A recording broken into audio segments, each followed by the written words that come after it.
Assalamualaikum warahmatullahi wabarakatuh. Waalaikumsalam warahmatullahi wabarakatuh. Mohon izin Gus minta waktunya.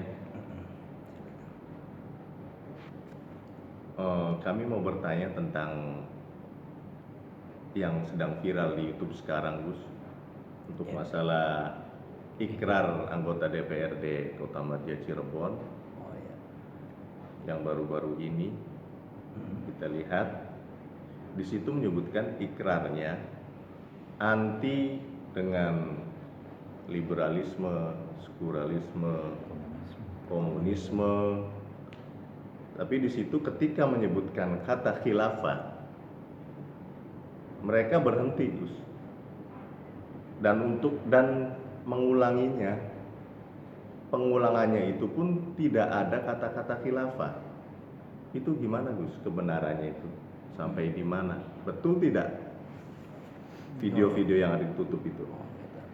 Kemudian Ketua DPRD setelah melakukan itu ada demo dan sebagainya, melakukan klarifikasi yang isinya itu menyatakan bahwa kata khilafah itu sebetulnya disebutkan, hanya saja tidak terdengar karena banyak orang berdemo. Itu sesungguhnya yang terjadi seperti apa?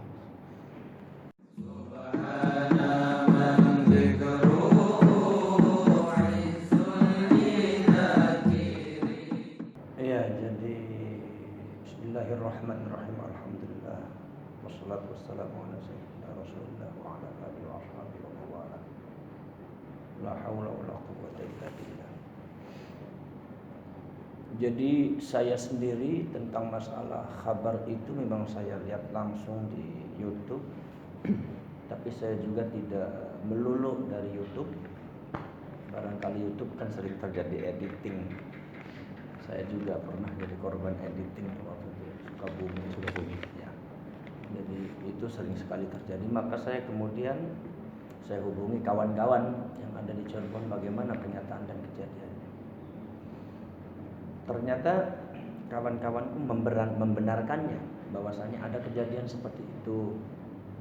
Jadi video itu betul terjadi seperti itu. Jadi di dalam ikrar itu sungguh setia terhadap Indonesia, NKRI, tetapi jadi anti komunisme, sekularisme, Leninisme. Kemudian ketika khilafah dihentikan, segenap anggota DPR-nya juga menghentikan. Kemudian akhirnya saudari ketua mengulangi lagi atas dasar permintaan daripada anggotanya, diulangi dan tanpa menyebut khilafah. Saya pikir adanya satu sinkronisasi antara kabar yang saya dapatkan dari kawan-kawan, kemudian juga yang saya dengarkan beredar di YouTube ini, ternyata itu ya memang kejadiannya seperti itu. Ya itu sangat disayangkan sekali. Kalau seumpama ada DPR dan anggota-anggota wakil rakyat kita semacam itu menunjukkan bahwa wakil rakyat kita itu kadang-kadang tidak bisa menyampaikan atau menjalankan aspirasi daripada rakyat, khususnya masalah yang berkaitan dengan ideologi kebangsaan yang sangat prinsip dalam kehidupan berbangsa dan bernegara ini. Kemudian adapun ada klarifikasi dari saudari ketua DPR yang menyatakan bahwa di situ terdapat ada khilafah cuma karena ada demo, jadi enggak, seperti yang disampaikan. Saya juga melihat itu di YouTube-nya ada. Tapi saya pikir kok saya ulang-ulang itu nggak ada itu, nggak ada, dan itu berhenti, dan itu kentara sekali, dan saya yakin tuh tanpa editing gitu. Bukan editan ya, Gus? Bukan editan itu memang seperti itu, nggak disebutkan. Jadi saya pikir mungkin itu ngeles saja atau hayalah. Artinya sangat disayangkan. Artinya kalaupun itu kejadian itu seperti itu, maka satu ya kita semua anggota DPR dan ketua DPR semuanya, itu DPR Kota Madia Cirebon itu ya, harus mengakui kesalahan dan bertaubat secara kebangsaan. Artinya tidak lagi mengulangi itu dan harus mengadakan ikrar setia kepada NKRI, termasuk juga anti komunisme dan termasuk anti yaitu adalah khilafah. Jadi itu satu yang saya cermati itu. Jadi Jadi segera itu harus diakui saja kesalahan, kemudian jangan sampai diulangi lagi. Karena itu sangat disayangkan. Karena saya banyak sekali mendapatkan telepon dari mana-mana dan nadanya sangat keras. Bahwasanya kenapa itu mesti terjadi di daerah Cirebon. Maka saya menghimbau kepada anggota DPR dan ketua DPR, sudahlah, tidak usah berhela dan tidak usah berargumentasi yang pada akhirnya akan memperkeruh masalah. Sudah saja diakui kalau memang itu kejadian seperti itu, jangan sampai diulangi, dan adakan klarifikasi bahwa kami siap untuk berbeat lagi, berikrar lagi untuk NKRI dan anti khilafah gitu aja. Kalau seandainya memang khilafah itu disebut, kenapa ketika pertama kali khilafah disebut itu ternyata berhenti? Kan di situ kan ada berhenti kan? Berhenti. Ada berhenti kan? Setelah berhenti kemudian diulangi dan tanpa nyebut khilafah kan? Betul. Jadi kalau seumpama setelah khilafah itu setelah berhenti kemudian tanpa menyebut khilafah, kalau seumpama setelah berhenti menyebut khilafah dan pada akhirnya khilafah disebut, buat apa khilafah disebut kalau awalnya sudah disebut? Kalau seumpama begitu menyebutkan khilafah ternyata dihentikan, itu kan berarti khilafah tidak dimasukkan. Kenapa harus diulang? Kenapa harus diulang? Dan kenapa harus diprotes di anggota-anggota sidang? Ada apa ini? Satu itu. Saya betul-betul mengkritisi masalah itu ya. Karena ini masalah yang berkaitan dengan ideologi kebangsaan yang sangat penting, yang sangat prinsipil bagi kita. Kita ini lagi dirongrong oleh orang-orang ideologi radikalisme. Oleh orang-orang yang memiliki pemahaman khususnya masalah Islam yang radikal. Islam yang menurut Ahlus Sunnah wal Jamaah itu Islam yang sudah melenceng dari ajaran Islam yang sebenarnya, Islam yang digunakan untuk kepentingan politik. Dijual habis-habisan agama kita, dihancurkan habis-habisan negara dan kebangsaan kita. Ini masalahnya yang harus dicermati oleh DPR dan oleh ketuanya. Jadi kalau seumpama anda ini sebagai anggota DPR ini kemudian tidak bisa menyuarakan ideologi kebangsaan, tidak bisa menyuarakan mempertahankan aspirasi rakyat tentang ideologi kebangsaan NKRI yang anti khilafah, anti komunisme, anda nggak bisa, ya tidak usah jadi anggota DPR. Kalau anda ternyata melakukan itu sementara yang namanya ideologi komunisme dan termasuk HTI itu sudah dilarang. Dan HTI itu dilarang karena ada paham khilafah. Ketika seumpama itu tetap dilaksanakan, paham khilafah tetap dilaksanakan, tetap digaungkan di Indonesia, berarti melawan hukum. Lah aneh kalau seumpama anggota DPR sungguh mereka produk hukum adalah dibuat oleh anggota DPR. Anggota DPR adalah satu badan pembuat hukum, tetapi itu ya melanggar sendiri. Atau seumpama pabrik hukum itu ternyata sudah tidak berfungsi dengan normal untuk mengusung negara kesatuan Republik Indonesia yang anti komunisme dan anti khilafah. Ya kalau sampai anggota DPR sudah ideologi kebangsaannya sudah rusak semacam itu, ya sudah saja dibubarkan, diganti lagi. Daripada bangsa kita yang hancur, lebih baik salah satu daripada anggota-anggota DPR yang ada di daerah kita ganti, kita perbaiki lah istilahnya tuh. Daripada bangsa ini rusak. Dengan adanya peristiwa ini, masyarakat itu menanggapi anggota DPRD Kota Madya Cirebon itu dengan negatif dan keras. Sangat keras sekali. Saya juga mendapatkan Dan khawatir. Ya karena memang mereka mengkhawatirkan. Karena sebetulnya mayoritas bangsa Indonesia dan ijma'ul ummah, yaitu adalah pemufakatan mayoritas umat Islam seluruh Indonesia itu menolak khilafah dan kita kembali negara kesatuan Republik Indonesia Pancasila. Ada beberapa ex-HTI yang beranggapan paham khilafah itu tidak dilarang oleh undang-undang. Yang dilarang itu organisasinya, yaitu HTI. Sebaliknya untuk paham khilafahnya itu tidak dilarang. Mereka ex-HTI itu beranggapan seperti itu. Itu menukil salah satu pendapatnya pengacara HTI ketika itu, yaitu Bapak Yusril Ihsan Mahendra itu mengatakan bahwasanya sebetulnya khilafah itu tidak bertentangan dengan Pancasila, karena khilafah itu bukan termasuk faham yang dilarang di Indonesia, karena faham yang dilarang di Indonesia itu adalah komunisme, kemudian Leninisme, Marxisme. Ya. Betul. Sementara khilafah tidak ada. Nah, ini menurut saya itu ngeles lagi itu menurut saya itu gimana? Kita secara fitri saja, secara badihi, secara pemikiran kita biasa yang tidak mengerti hukum, kita sudah ngerti bahwa pemikiran itu sudah melenceng. Kenapa sebabnya?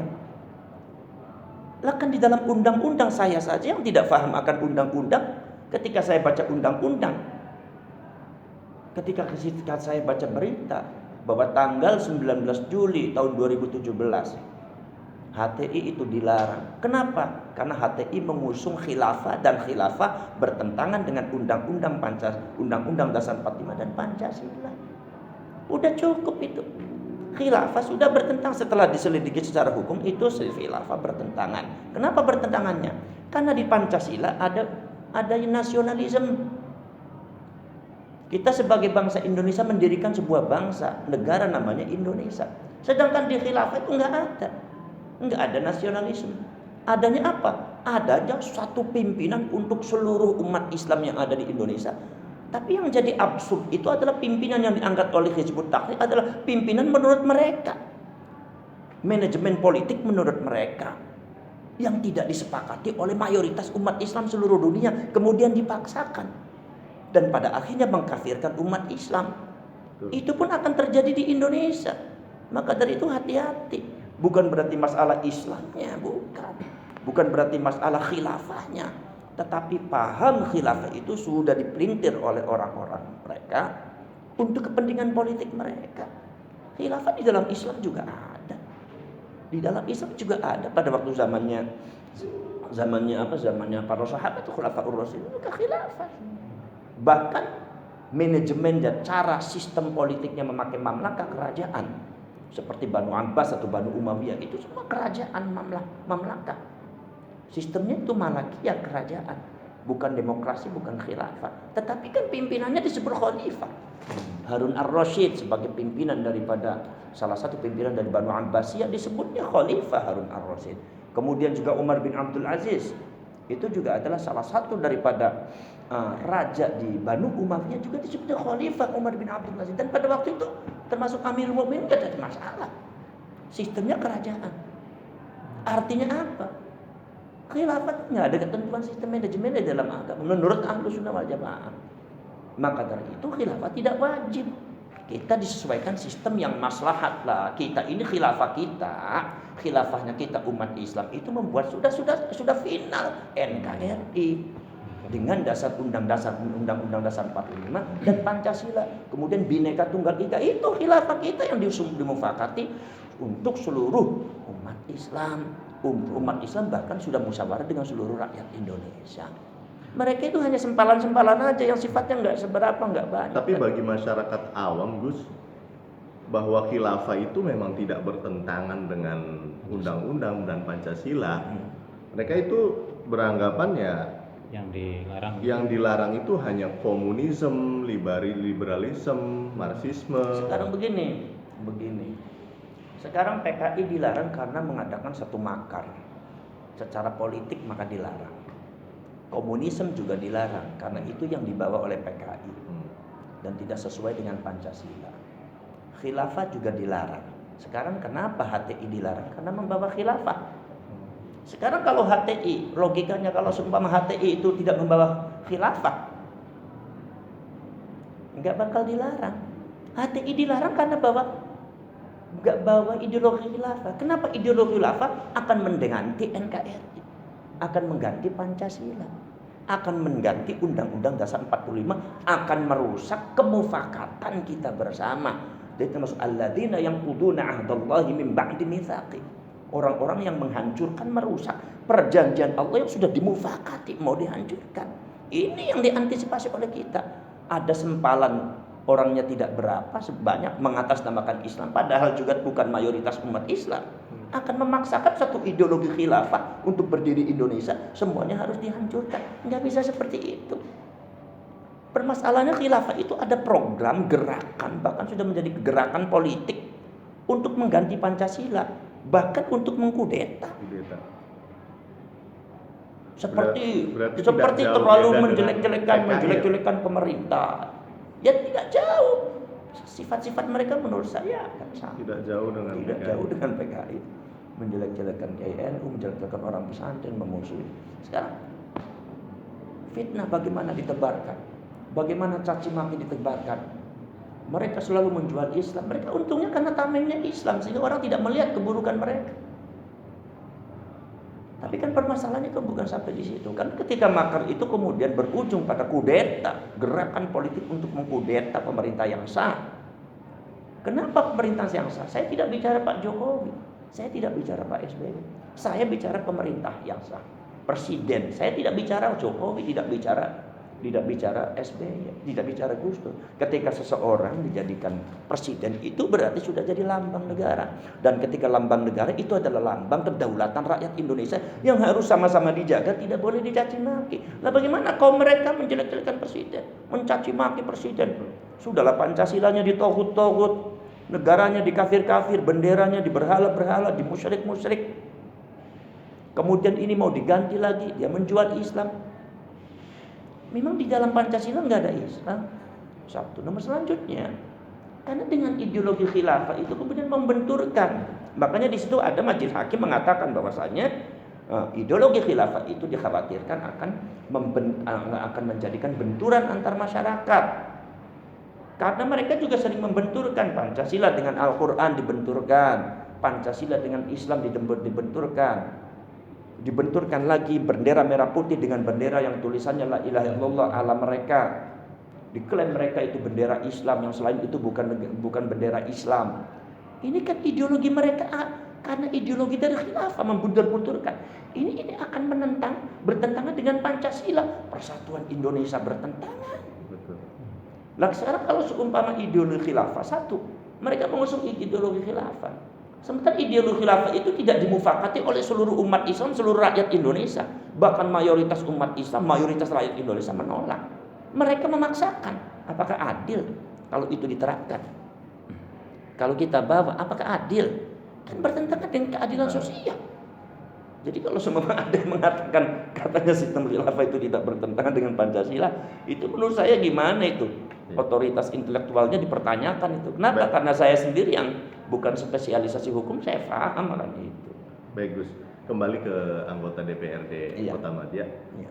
Itu apakah kira-kira anggota itu akan mendapatkan sanksi atau Ya sebetulnya gimana? kalau sanksi itu ya kalau PCNU itu sudah mengirimkan surat. Tapi saya harap kalau memang itu terjadi seperti itu, karena satu saya curiganya seperti itu. Curiganya satu membawa bukan komunisme. Kalau komunisme sudah mufakat. Ada liberalisme dan sekularisme. Ya.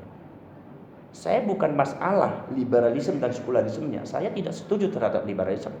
Saya tidak setuju terhadap sekularisme. Sebagai orang NU, sebagai orang pesantren, saya tidak setuju. Tetapi kita harus waspada bahwa sekularisme dan liberalisme adalah satu istilah-istilah yang selalu digembor-gemborkan oleh orang-orang HTI. Di antaranya menyerang orang NU. Katanya orang NU liberalisme, Kang Said Agil liberalisme. Kiai NU liberalisme, tanya saja sama Kiai NU. Orang Kiai NU liberalisme aja nggak ngerti, sekularisme aja nggak ngerti, gimana mau melaksanakan sekularisme? Iya kan? Ya. Jadi kan aneh jadinya. Itu apa maksudnya ketika NU itu diplotkan sebagai satu organisasi yang istilahnya itu liberalisme sekularisme, artinya sudah keluar dari Islam. Muncullah NU garis lurus, akhirnya berbenturan, pecah belah. Diharapkan orang Islam menohok NU, mengantem NU, bahwa NU itu sudah tidak Islami lagi. Bahkan dia lah bawa klaim bahwa mereka lah yang paling Islam. Ini ifsad ini. Menurut saya ini mufsidin. Orang merusak ini. Innallaha la yuhibbul mufsidin. Dan ini cara-cara kebatilan. Dan saya nyatakan bahwasannya ja'al haq wa zahaqal batil innal batila kana zahuqa. Ketika kita datang kebenaran, maka kebatilan akan hancur. Kenapa? Karena sifatnya kebatilan itu ya hancur. Jadi tidak ada kebatilan itu nggak hancur. Makanya gerakan-gerakan semacam itu terjadi di Aljazair hancur. Terjadi di Mesir hancur. Di Malaysia hancur, dan di daerah-daerah lain, di Irak juga hancur, di Syria ya hancur. Kenapa? Itu cara-cara kebatilan. Allah menyatakan innal batila kana zahuqa. Jangan sampai kita itu menyebarkan satu faham-faham mengatasnamakan agama dengan cara yang batil, dengan pemikiran yang batil. Karena apa? Karena pasti akan hancur, tidak akan menang. Saya pernah ditanya ya, bukan berarti saya itu terlalu mengatasnamakan NU atau apa. Saya pernah ditanya, kenapa NU kok selama perjalanan kok alhamdulillah selalu dilindungi oleh Allah, termasuk Muhammadiyah itu. Saya bilang karena ulama-ulama NU dan Muhammadiyah itu selalu berpijak pada kebenaran, tidak pernah berpijak kepada kebatilan, sehingga Allah akan melestarikan. Yang terakhir mungkin Gus. Jadi satu itu yang nomor satu, nomor ini. Kemudian masalah sanksi, yang saya minta itu harus ada sanksi. Saya minta kepada presiden, kalau memang itu terjadinya seperti itu, harus diselidiki keberadaannya, kebenarannya sampai di mana. Kalau memang itu terjadi seperti itu, menurut saya itu dibekukan aja DPR. Karena itu sangat berbahaya. Betul. Sangat berbahaya. Barangkali ini akan menyebar ke seluruh. Kita sudah tahu bahwasanya sekarang sudah BUMN sudah masuk.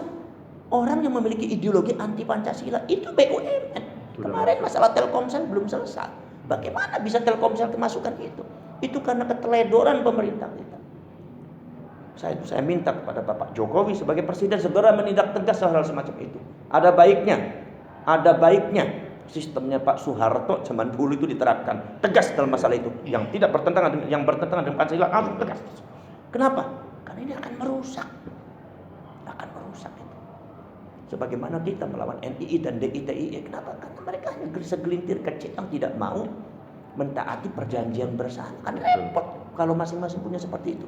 Maka NU selalu memunculkan bahwa mereka bugot, pemberontak harus diselesaikan. Dan ternyata setelah diselesaikan, selesai. Lah ini kalau seumpama dibiarkan seperti ini sampai kapan? Sekarang sudah masuk di Telkomsel, nanti masuk lagi di BUMN yang lainnya, nanti masuk di perbankan, akan menggerogoti terus. Mereka kelompoknya kecil tapi bisa merusak masyarakat seluruh Indonesia. Ideologi akan hancur. Saya dapat selentingan kabar bahwasanya di dalamnya juga ada Pak Dandim katanya juga, dan ada Pak Kapolres. Saya tidak paham ya, kalau memang itu terjadi, beliau itu datang, saya minta ada ketegasan dari Pak Kapolda, ada ketegasan dari Pak Kapolri, ada ketegasan dari Menteri Pertahanan, dari Panglima TNI tentang anggota-anggotanya yang terlibat dalam aksi-aksi yang bertentangan dengan Pancasila dan Undang-Undang 45 itu harus tegas. Kemudian juga untuk DPR, Badan Kehormatan DPR harus bertindak, harus diselidiki betul apa tidaknya, ditanyakan betul apa tidaknya. Jangan sampai dibiarkan. Kalau memang seumpama itu memang terjadi seperti itu, harus ada tindakan tegas. Kenapa? Sebab ini kita harus seperti itu. Kita sudah taraf mengkhawatirkan di Indonesia. Jangan sampai Indonesia hancurkan seperti Irak dan Iran. Karena kalau seumpama mereka sudah menguasai kita dengan ideologi keagamaan Islam yang diselewengkan oleh mereka, maka orang-orang kita sebagai orang Islam pun akan terbunuh karena mereka. Jangan sampai terjadi. Ini juga mereka sudah menghalalkan caci maki, ulama dan kiai digembosi, klaim bahwa dia paling Islami. NU-nya di PKI, PDIP di PKI, bahwasanya itu diklaim lagi bahwa dia lebih Pancasilais daripada yang lainnya. Itu klaim. Aduh ya Allah, ini gimana ini? Padahal di PDIP kan tidak ada itu ideologi PKI. Di NU katanya ada lagi, katanya Banser itu katanya bapaknya PKI. Ya Allah, ini orang nggak tahu sejarah bahwa yang menghancurkan PKI itu Banser. Siapa itu kemarin Gus? Yang berbicara bapaknya Banser itu? Saudara Alfian. Oh iya, Alfian Tanjung. Diproses lah. Tapi ya diproses nggak tahu diproses tuh. Ada yang berani apa tidak? Ada yang berani apa tidak? Karena betul kata Gus Dur bahwa negara ini bodoh. Kenapa? Membiarkan kebatilan dan orang-orang jahat berkeliaran dan tidak tegas. Itu kata Gus Dur, bukan kata saya. Makanya kita jangan selalu seperti itulah. Kita komitmen terhadap kabar. Karena kita sudah mufakat dengan ini, seluruh rakyat Indonesia sudah mufakat. Seluruh umat Islam sudah mufakat bahwasanya kita itu punya negara kesatuan Republik Indonesia, benderanya juga merah putih, kemudian lambangnya Pancasila, kemudian ada istilah Bhinneka Tunggal Ika itu sebagai haluan negara dan kebangsaan kita. Selain itu mari kita kikis saja. Yang tegas saya minta kepada Menteri Pertahanan, Pak Kapolri dengan Pak Presiden dalam ini harus tegas. Baik tingkat kabupaten atau tingkat provinsi, apalagi tingkat pusat, tingkat kecamatan pun harus diperhatikan sampai ke akar-akar itu. Ada baiknya kita dalam menumpas hal seperti semacam itu kita niru Pak Harto. Ada baiknya itu, karena tidak semua orang jelek, NKRI. tidak semua orang kurang. Ada kelebihannya beliau juga. Di antaranya masalah itu, ketegasan. ketegasan masalah itu. Kemudian Gus, Ya. sebagai salah seorang kiai pimpinan pesantren di wilayah Cirebon, apa saran Gus Abbas khususnya untuk warga Nahdliyin di Cirebon dan Indonesia? Ya itu seharusnya itu harus ada gerakan masyarakat lah, memprotes kepada kepada DPR itu. Gerakan masyarakat ini mempengaruhi ideologi masyarakat. Ketika paham khilafah itu kemudian dianulir dan tidak anti khilafah dianulir, itu kan berarti bertentangan dengan ideologi masyarakat Cirebon dan bertentangan dengan aspirasi masyarakat Cirebon dan para kiai. Mayoritas maksudnya. Ada segelintir aja.